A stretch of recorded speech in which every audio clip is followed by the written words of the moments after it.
भारतीय जारहियत के खिलाफ लंदन में भारतीय सिफारतखाने के बाहर एहतजाज किया गया।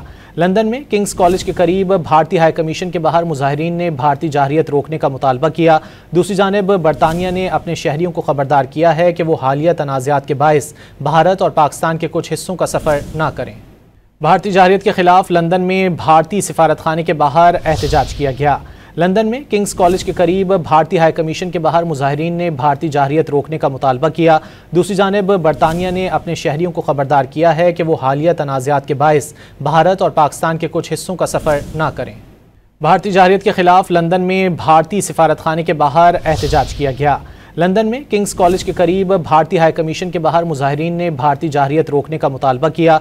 दूसरी जानिब बरतानिया ने अपने शहरियों को खबरदार किया है कि वो हालिया तनाज़ात के बायस भारत और पाकिस्तान के कुछ हिस्सों का सफ़र न करें।